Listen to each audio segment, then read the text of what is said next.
Altadena was this community that you could walk and be who you are without sort of concerns around your own self-identity. There was so much diversity. It was just all welcome there. And that's what Altadena is.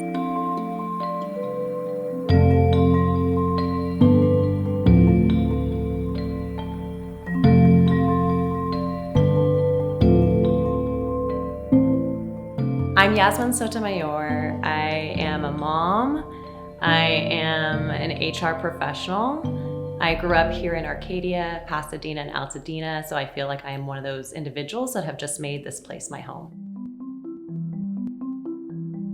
We actually bought our first home in Altadena about 10 years ago, but we moved back there a couple years ago. And when we returned to Altadena, we were welcomed with our neighbors dropping off pastries, little notes welcoming us to the neighborhood, oranges and lemons from their trees. So it's just one of those neighborhoods that constantly nurtured you and brought you in again and again. I'm Persian, my husband's Peruvian, so we have this diverse household. Part of my story here in Pasadena was my parents had a shop on Lake Avenue as well. It's an Oriental rug and antique shop. It was built in 1932. My parents would always say, like, the rug is like the soul of the room. As you can imagine, in the fire, we lost a lot of those pieces that were actually pieces from my dad's business that were heirlooms that are not replaceable.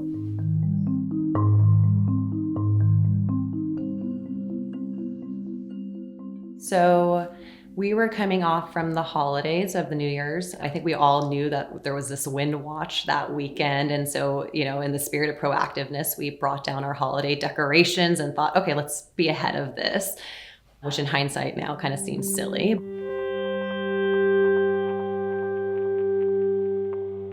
Growing up here, there were windstorms in the past, and so we thought this was more of a, hey, let's pack in case a tree falls down, not a, hey, our home is gonna catch on fire. So we had only packed what we considered were like clothes to sleep over at my in-laws in Burbank. We packed the dogs. Unfortunately, we did not evacuate with the chickens. Around, say, 7 a.m., 8 a.m., we drove back to Altadena. We drove up different routes to see if we could get to our home. My spouse asked me to video while we drove up, and we turned onto our street. At that point, my hands were shaking and I couldn't record anymore. The home was gone, the neighborhood was gone, only one home is standing right now. I messaged our neighbors because we're all very close, and I said, hey, I have the video, it's very triggering, but unfortunately all of our homes are gone.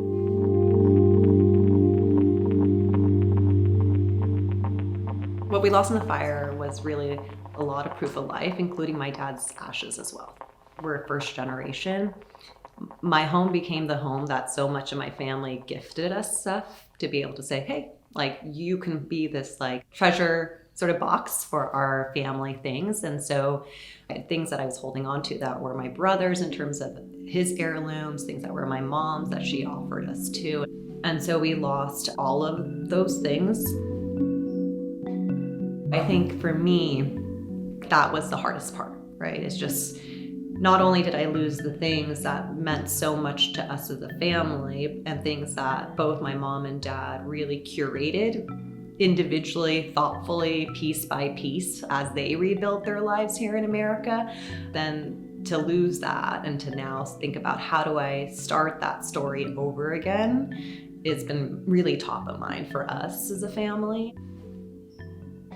We are rebuilding. We're working with an architect from Sierra Madre, and we are working on our plans to hopefully submit those in the next month or so. Our neighbors right now, there's various sort of decisions and people that are also holding on making decisions. We have a neighbor that's a couple doors just west of us that has decided to sell. I noticed yesterday that was already in escrow. I think there's a lot of anger and fear, people just feeling mistrust as well as forgotten. I don't feel that I can rely right now on officials or government to help. Is there progress? Yes, you see it in the news, you see it in information, but I think it's still very, I don't have confidence. And so that's why I feel like my spouse and I are like, okay, we need to take control and take the initiative on this. The biggest risk is just burnout. So we're trying to be thoughtful about that.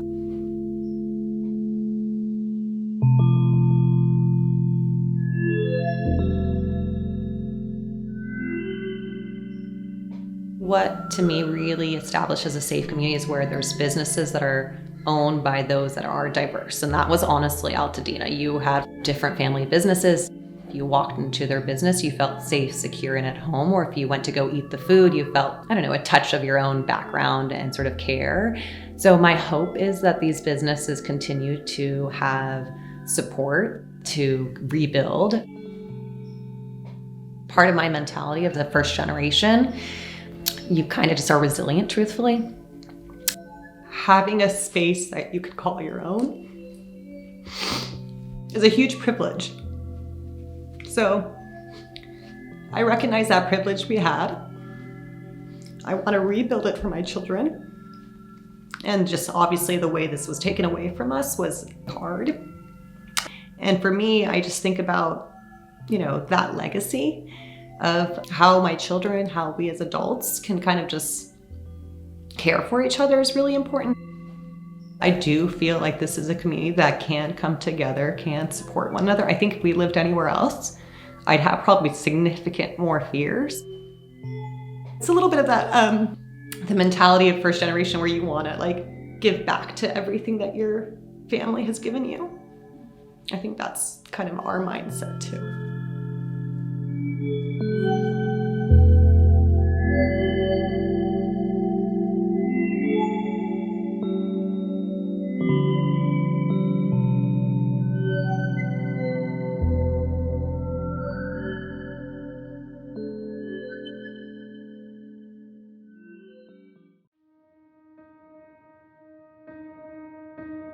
Average cost to build a home in Los Angeles is high. For a basic 2,000 square foot house, it's roughly $1 million. And that doesn't even account for the time, the years spent on it. From LA Times Studios, this is Rebuilding LA. I'm Kate Cagle. It has become clear that some residents in Altadena and the Pacific Palisades will not be able to afford the rebuilding process. And beyond the financial concerns, there's the bigger question. What does all this displacement mean for those who do ultimately decide to stay? This question is reverberating pretty loudly through both of these communities, but for the next 2 episodes, we're going to look closely at Altadena. In 2022, homeownership in the area was pretty high at around 71%. But for a lot of families, these homes were passed down through the generations and may not have had any insurance. That's what makes Altadena particularly vulnerable. You've probably seen the signs that read, "Altadena is not for sale."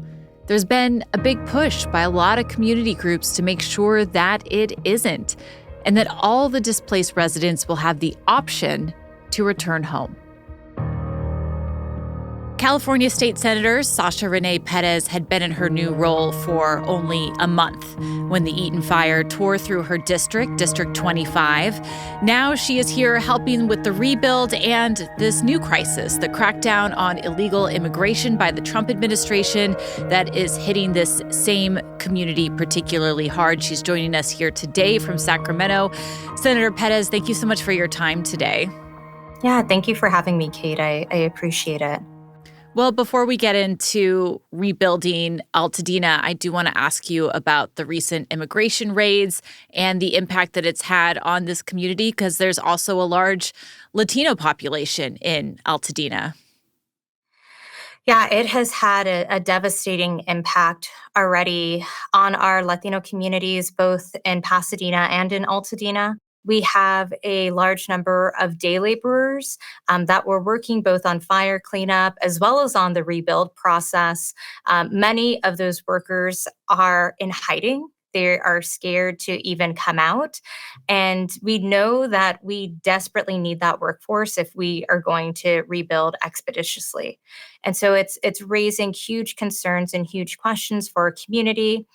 In addition to that, we have already seen people be targeted by these immigration raids that were also impacted by the fires. And so they're now navigating both of those disasters of losing their homes in the fires and now also having loved ones being taken by ICE. I remember talking to you back in January, and you were already concerned about this issue. And this was well before the raids had started happening, and that people were afraid to seek federal assistance, to apply for FEMA if they had a mixed status family. Do you feel like, in a way, some of those fears have been validated? Unfortunately, yes, I do feel like my fears have been validated. I've raised these concerns with my staff. I've expressed to them the direction that I've seen things heading, and I wish I was wrong, Kate. I want to be wrong. It is terrifying to see all of this become a reality. We talked about off the top that you had barely been sworn in December when this happened in January. I also want to mention that you are the youngest person serving in the state Senate right now. What has it been like for you trying to navigate one crisis after another, particularly given the devastation that Altadena experienced? It's been incredibly overwhelming. I was very familiar with the legislative process, but I don't think anything really could have prepared me both for the fires as well as for what we're seeing now with the ICE raids. And to be perfectly honest for you, I think as somebody that was a local mayor before coming into this role, I just feel like my community in the San Gabriel Valley has just absolutely gone through the gauntlet. It has been nonstop. I mean, we went through COVID. In 2020, we saw the rise of anti-Asian hate, impact the southern part of my community. We went through a mass shooting in Monterey Park in 2023, and now to be, dealing with this, the fires, and now these ICE raids. I mean, our communities have really gone through so much, and frankly, I just pray for calmer times for the residents of the San Gabriel Valley. For simpler times, for sure. I'm curious, circling back to the rebuilding process, what you're hearing from your constituents, from fire survivors. Are they planning to rebuild? Have you seen that process or that thought process evolve over the last few months? Yeah, I do think that there are so many people in the Altadena and Pasadena area that want to rebuild. They want to go through that process, but they're facing challenges. I mean, that's the reality. I know that both myself, as well as working in partnership with Congresswoman Judy Chu, Supervisor Catherine Barger, I think we've really tried to troubleshoot to figure out some of these issues. But the reality is, we need to do things faster, and people just need aid as quickly as possible so that they can get to that point of rebuilding. Unfortunately, there have been some constituents that have shared with me that they don't want to go through the rebuilding process. They don't want to go through the challenges of navigating an unending pile of paperwork to have to get to the point of coming back to their community. And there are those that are choosing to leave and not to rebuild. But I find that an overwhelming majority of our constituents want to come back. They have a very strong family tie, very strong personal tie to Altadena and to Pasadena. There's so much there I want to ask you about, especially to dig in on the insurance issue. But first, to talk about FEMA, do you feel like you have clarity right now from the federal government and the Trump administration, because the president has been vocal about his goal to dismantle FEMA, in his words, to put that power of rebuilding back to the states? I have definitely heard that from the president, and I have to say, like, those statements are completely alarming. I've talked with state legislators from other states about just how incredibly harmful it would be for the president to eliminate FEMA. I mean, the reality is that any of our states could suddenly go through a disaster like the one that California went through.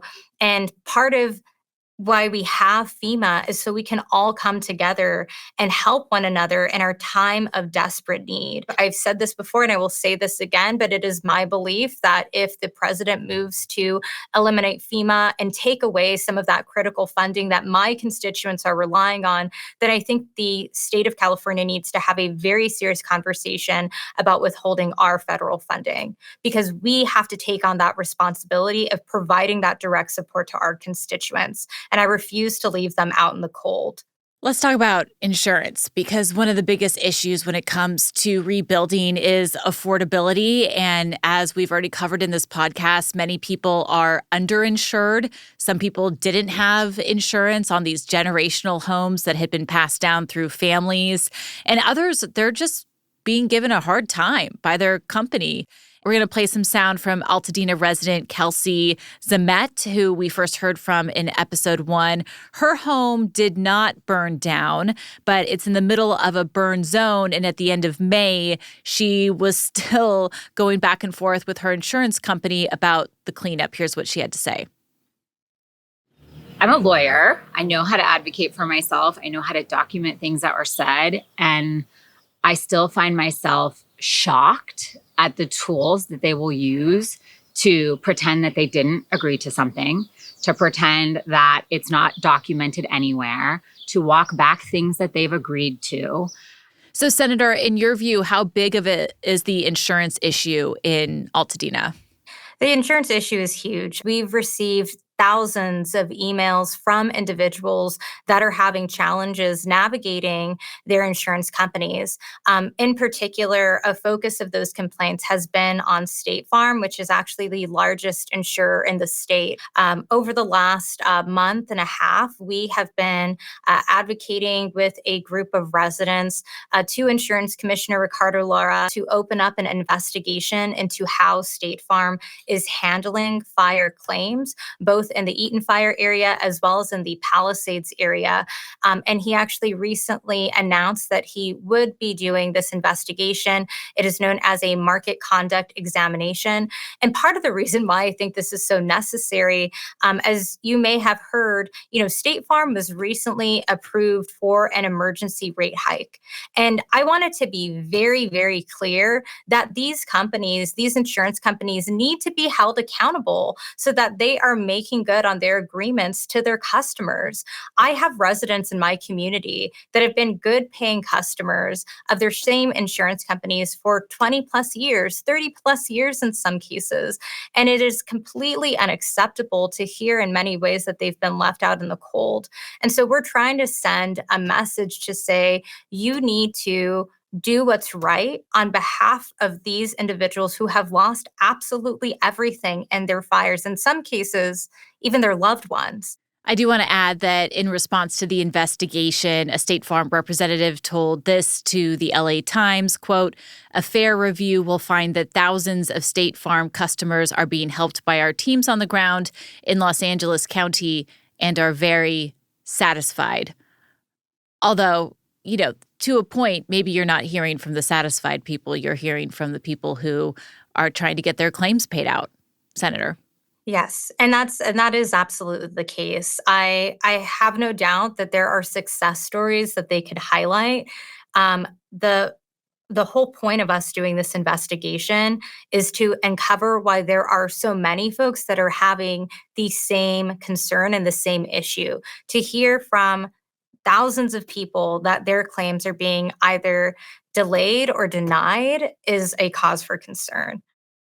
We've been out there speaking to residents both in Altadena and in the Pacific Palisades, and I have to say that a lot of them have told us that they don't have a lot of faith in this investigation or in California's insurance commissioner, Ricardo Lara, that they will hold insurers accountable. We hope to talk to him on the podcast as well. Can you tell us how you're working with his office to make sure that all of this is followed through? Yeah,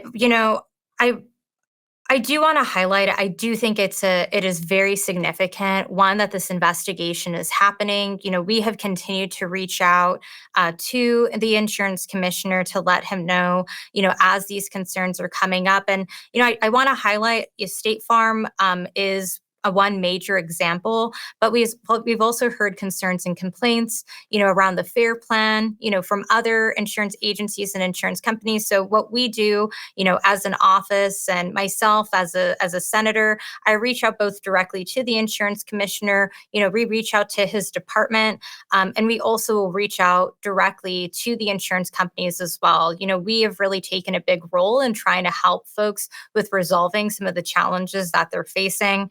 And I do think that there's more that we can do, as a state to set out guidelines around accountability, around what follow-up looks like when a customer is reaching out to their insurance company, ensuring that they're getting a response back. All of these things are really important. And I think what's really key that I want to highlight that I've heard from my constituents across the board when it comes to this issue of insurance is they are not asking for rates to suddenly be frozen and for there to never be an increase. They understand that some of these costs are going to go up. What they want to see, though, is if there are going to be rate increases, that those be small and measurable so that they can plan for them. To have what's currently being proposed and what State Farm is currently asking for, which is a 30% rate increase in a single year, if you put together both their emergency rate hike as well as the second rate hike that they're requesting, that is an alarming rate increase. Nobody's wages have gone up 30% in the last year. And so it is increases like that I think they particularly find troubling and have questions about. And just how long do you think it's going to take for all of this to play out? So this is something that can be completed within the next several months. And that's also a request that we've made to the insurance commissioner that this is completed before October. Now, why is October important? October is when State Farm is going to be up for consideration for another rate increase. And so we want the results of that investigation before that discussion happens, because we do think that that's information that needs to be taken into account while this decision is being weighed. Well, and all of that plays back into affordability and the next subject we want to talk about, which is keeping Altadena lands in Altadena hands. We're going to take a quick break, and then we'll be back with California Senator Sasha Renée Pérez in just a minute. We were very enclosed in this space. We felt very safe in this space. I think we both felt that we could survive anything here, oddly enough. Michael Riley, a union operating engineer, and sculptor Colleen Sterrett lost their home and her art collection in the Altadena fire. Michael's union immediately stepped in to help. I looked to the east, and there was this very ominous glow in the sky right over there. And I knew instinctively, based on the fact that the wind was blowing at 80, 90 miles an hour at that point, that it wasn't good. Well, when the fires were still raging, we created a Local 12 Emergency Disaster Relief Fund, and almost immediately locals from throughout the United States and Canada reached out to help. I've been a construction worker most of my life, and we tend to be pretty tough. To hear Michael and Colleen's story, stay tuned for the end of the episode. During one of the most severe windstorms Southern California experienced in more than a decade, the Palisades and Eaton fires ignited, leaving heartbreaking losses in our communities. Now, as we build back, we're building stronger, cleaner, and more resilient. In communities most vulnerable to dangerous weather conditions and wildfires, Southern California Edison is placing power lines underground, hardening the electric system by installing wires with protective coating, and adding advanced technology to help keep communities safe. So when Southern California faces the next storm, the next most severe event, we'll be ready. Learn more at sce.com/disaster recovery. We are now back with California State Senator Sasha Renée Pérez. This phrase, keep Altadena lands in Altadena hands, it goes back to survivors of the fire in Lahaina, Hawaii, back in 2023. And it's all about preventing these properties from being sold to developers. And as of June, we saw the numbers that half of the properties that had been sold in Altadena were going to developers who were buying multiple lots. Just how concerned are you about this issue? This is a major priority for me and a major concern for me. I think early on when these events first took place and you saw such a huge portion of Altadena be impacted by the Eaton fires, people were immediately concerned about the risk of gentrification and the impact that the rebuilding process might have on the characteristics of the community. One of the things that was heavily reported on and that I really appreciated so many individuals reporting and highlighting was that Altadena is a historic Black community. And part of the reason why it is that way is because of redlining and so much of the ugly history of racism, that exists not just here in California, but all across the country. And so Altadena was really a place where Black families could buy their first home and begin to build that crucial generational wealth. And so to have so many families lose their homes that do not have homeowners insurance, and frankly, we're not financially prepared for a catastrophic event like this, puts them at very high risk to be taken advantage of. And we had almost immediately after the fires heard about predatory investors coming in and making all cash, lowball offers to victims who had lost their homes.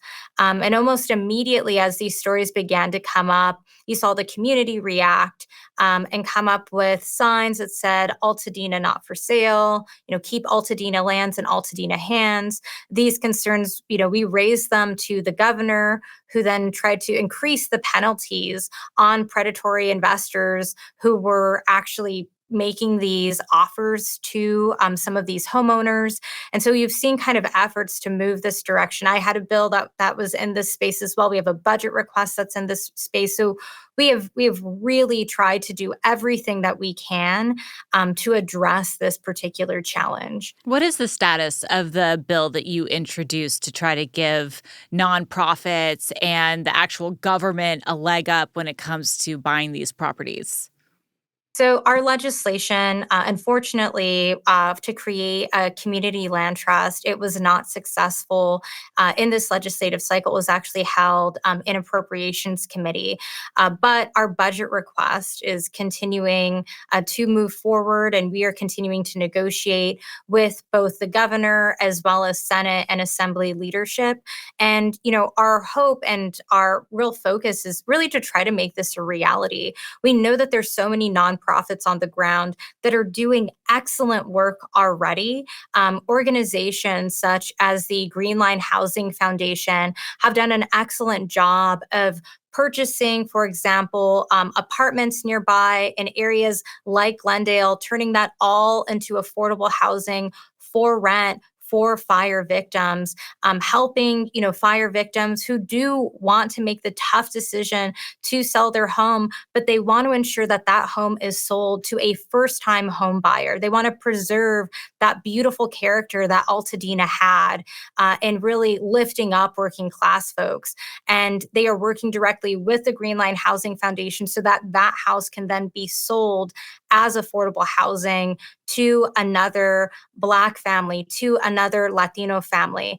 And so it's amazing to see the work that's already been done without government, but we want to make sure we're giving those folks additional resources so they can expand on their efforts. Whether it's them, whether it's the San Gabriel Valley Habitat for Humanity, these amazing things are happening already in our community, and we just have to inject the dollars to allow them to do more. Senator, there's been a lot of questions about all of the money that was raised, particularly in January, that was supposed to be helping fire survivors. What do you know about the status of that money? Yeah, so this has been a huge concern for community members and residents who have reached out directly to my office to ask where those resources are going. How are those resources being spent to assist those that have been impacted by the fires, both in Altadena, Pasadena, and in the Palisades? And it has been incredibly frustrating for us to also not be able to receive some of those answers.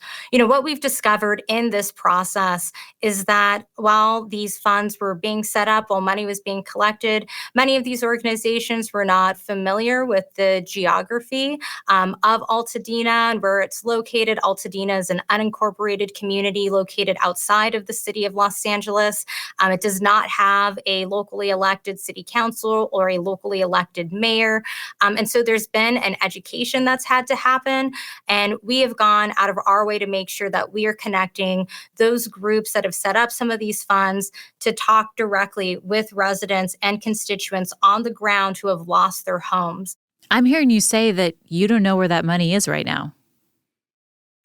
I mean, honestly, the money has not moved in many cases, and there's still a lot of discussions that have been happening around how that money is going to be allocated. I know Supervisor Barger, Supervisor Horvath have asked some of these same questions. They want to understand how those dollars are going to be invested. So this will continue to be an ongoing conversation. But first and foremost, we want to make sure that they're actually talking to victims so that those dollars are actually being invested into assisting those victims. Well, and frustrating too, because that money was raised with a sense of urgency because people need help now. People need to pay their rent. People need to start the rebuild process. And yet we're still left with questions rather than help. Yeah, no, that's exactly right. And there is definitely an overwhelming need. I mean, we could just go through the list, whether it's, immediate housing needs, immediate transportation needs, testing of different sites throughout the Altadena area. And these are needs that exist not just for Altadena and Pasadena residents, but also for Palisades residents as well. About Altadena being unincorporated, as you noted, it does not have a mayor. Karen Bass represents the city of LA. That includes the Pacific Palisades, but not Altadena. The neighborhood does not have an elected city council. The main political representatives include you, of course, as well as Supervisor Catherine Barger, one of 5 LA County supervisors, and she represents 2 million residents over a huge swath of land. So how has that been a hindrance to fire recovery? I think that the benefit of having elected officials, like a local mayor, like a local city council member, and resources that are allocated towards that is just coordination of communications. You have then somebody that's an elected representative that is able to, advocate for your needs, who's paid to do that. I want to highlight the Altadena Town Council. They are a very active group. They do incredible work, but they are entirely volunteer-based. The website that they operate that has served as kind of a one-stop shop for information is paid for out of their own pocket. They fund and operate that website themselves. And typically, Wow. if they were an elected council that, also had staff and other resources, then it would be local tax dollars that would be supporting something like that. So it really, I think, it causes some limits in many ways in terms of their ability just to do more. Yeah, for those listening, the majority of the folks on the town council were impacted, correct? Actually lost their homes? Yes, the president of the town council lost her home, Victoria Knapp. She's a very good friend of mine. The vice president of the town council, Nick Artson, also lost his home. And actually, the district that he represents, their districts are designed as around census tracts. Almost 80% of his district was completely wiped out in the fire. So they are not just navigating trying to provide resources for recovery to constituents, but also navigating themselves going through this trauma and having to go through the recovery process in real time with their families. Do you think that that needs to change? Should Altadena incorporate? I think that that's really something that will be up to the voters. I know that there is a very active group that's interested in moving that direction. Ultimately, it is a decision that they will have to move forward on through not just a vote, but also working in partnership with LA County, and in order to get that done. Part of the challenge that every community faces when they go through this process of incorporation is, figuring out if financially they would be able to operate as a city. And some of the things that get taken into account as those discussions happen is, how much would tax revenue look like to be able to operate a local fire department, to be able to operate a local police department, to have a housing and community development department or a planning department, on site in a community like Altadena. And there's an assessment that takes place. We've seen this happen in unincorporated East Los Angeles. There are many communities that have looked at this and assessed it. So, that process is something that has yet to be done. And, ultimately, I think it should be up to the voters if they decide that they would like to move that direction. Well, without a city planning department, we've talked a lot about, the job of the individual property owner to rebuild. But what about, the business area of Altadena and the schools and the library? Who has the big picture look at that area? So, those areas fall into like a couple of different spaces. For many of the schools in particular, that actually a lot of that falls into the jurisdiction of the state. I chair the Senate Education Committee, and on top of that, serve on the State Allocation Board. The State Allocation Board is one where we actually allocate the dollars, tax dollars that we receive through many of the props that we've passed over the last several years. You might remember last year we passed Prop 2, which allocated money towards our K through 12 schools.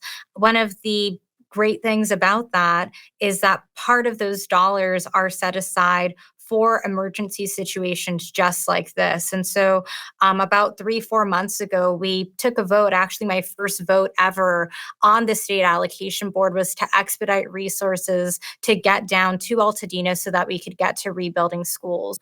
In terms of the business community, this is also, a partnership that happens between not just us here at state government and also county government, but also the federal government with the Small Business Administration and their ability to provide low interest loans to some of those small business owners.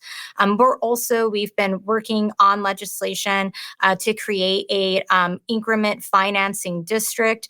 We're working on this in partnership with Supervisor Catherine Barger in order to allow for more of those tax dollars to be allocated towards the rebuilding of our business community and some of the other public infrastructure that we know that the county is going to have to take the lead on.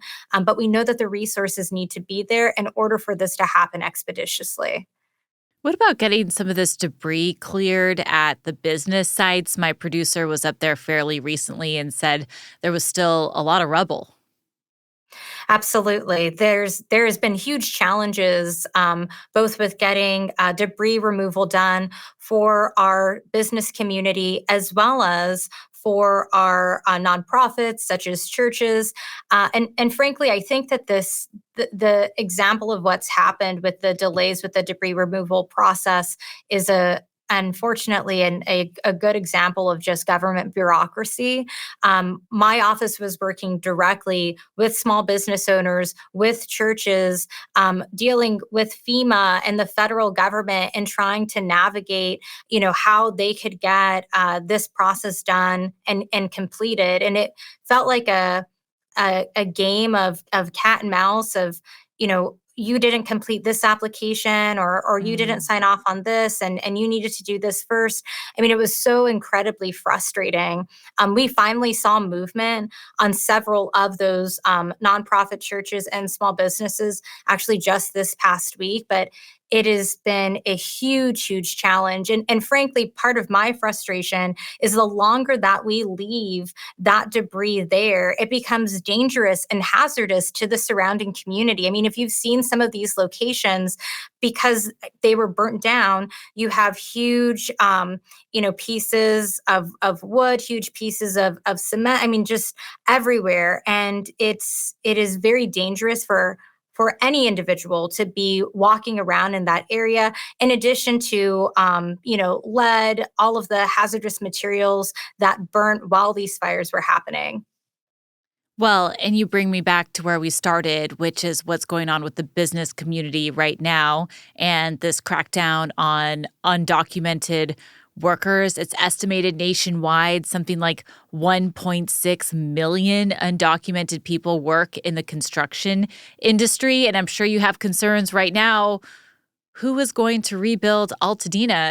Yeah, I mean, Kate, I think you hit the nail right on the head.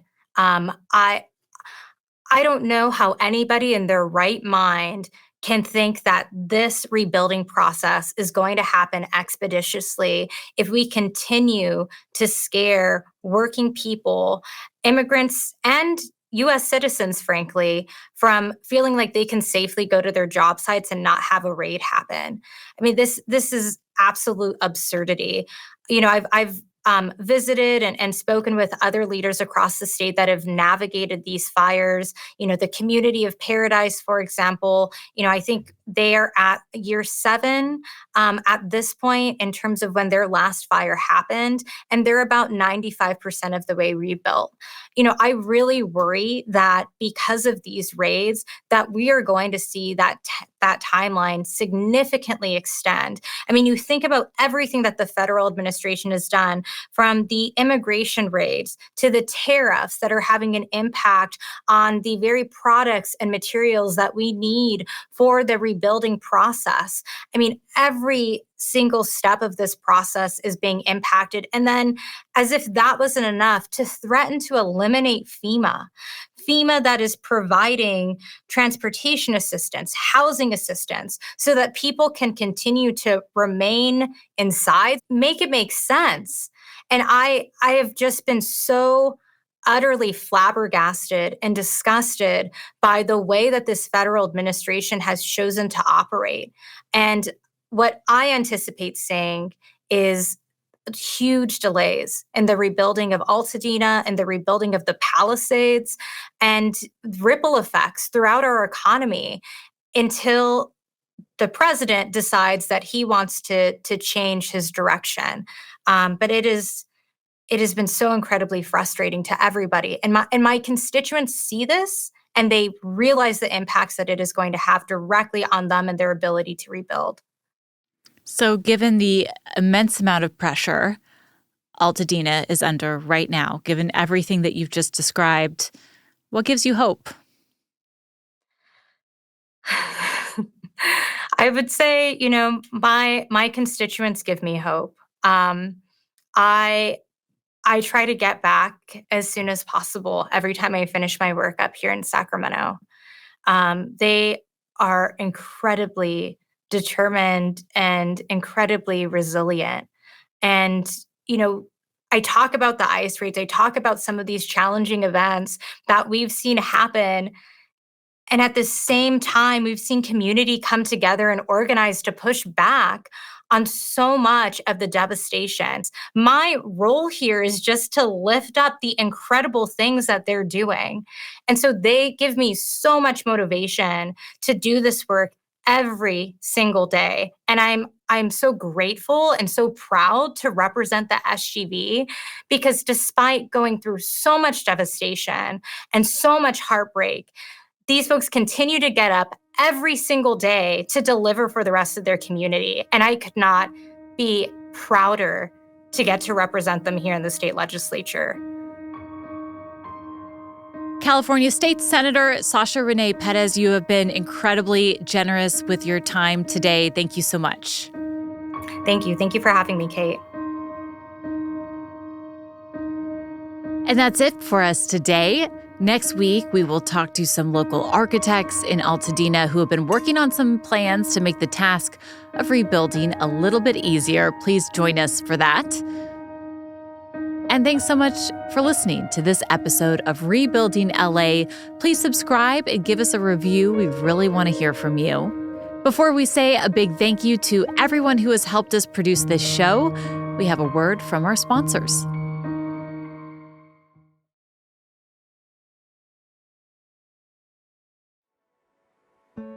When you think of construction workers, the term art does not immediately come to mind.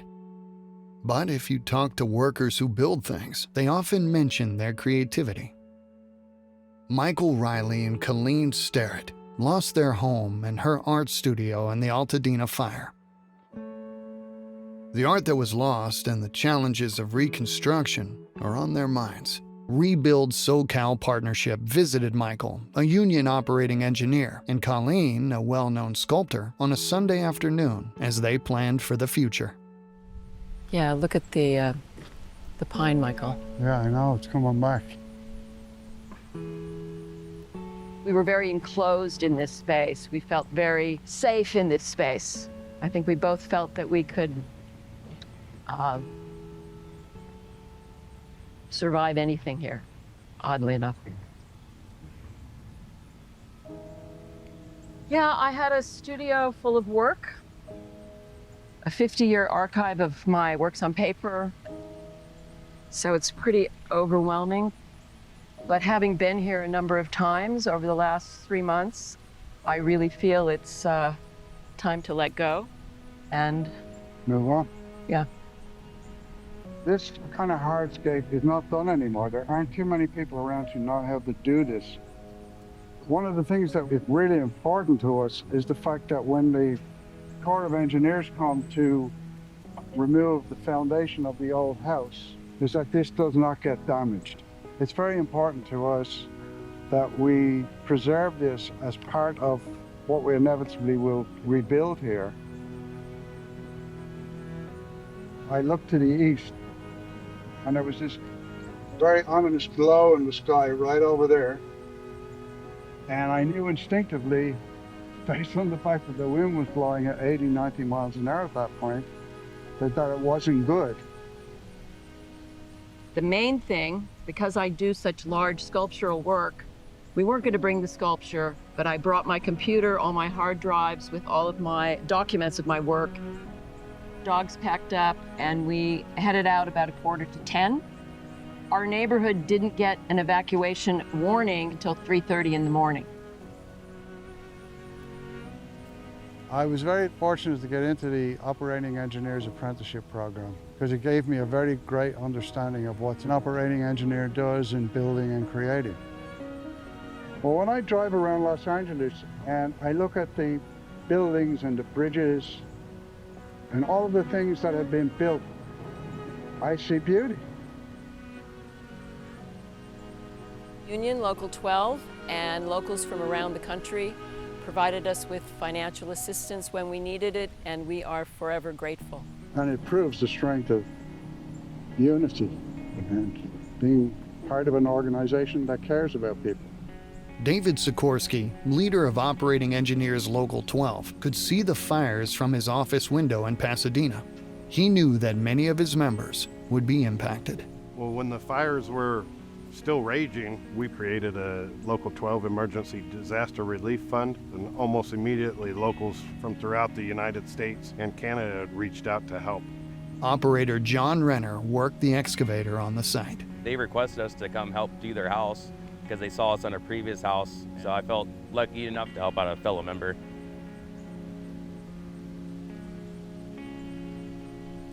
We want to try and maintain what we have there, but we have to be more resilient for how we build in the future. I'm Irish, and we tend to be pretty resilient given our history. I've been a construction worker most of my life, and we tend to be pretty tough. I'm a sculptor, and we tend to be pretty resilient too. It will be a great relief for us once this thing is cleaned off, and it gives us then an opportunity to look at what the potential is for the future here. My sculpture comes out of a combination of my lived experience, my love of nature, and how I move throughout the day. I am very excited to get back to work as soon as I can and get back to our life. The operating engineers Local 12 has made a commitment to the community here and the members that lost their home, and we're going to be here for the long haul. Rebuilding LA is hosted by and reported on by me, Kate Cagle. Our senior producer and showrunner is Megan Larson. Our associate producers are Jordan Patterson and Megan Botel. Our video director is Julia McCabe, our director of post-production is Patrick Stewart, and our senior sound recording engineer is Nick Norton, with audio engineering help from David Iskandarian and motion graphics by Dougal Henkin. Our video editors are Peter Grayson and Daniel Flesher. Ben Church is our senior coordinating producer, and Anne-Marie Hauser is our production manager. Our podcast marketing manager is Bryn Jura, and our product marketing director is Becca Dorman. Our general counsel at the LA Times is Jeff Glasser. Special thanks to President and Chief Operating Officer of the Los Angeles Times, Chris Argenteri, and the executive editor of the Los Angeles Times, Terry Tang. Rebuilding LA is co-created by LA Times Studios president Anna Migzanian and executive produced and co-created by Darius Derrickson. And one final thank you to all the residents of Altadena and the Pacific Palisades for sharing your stories with us.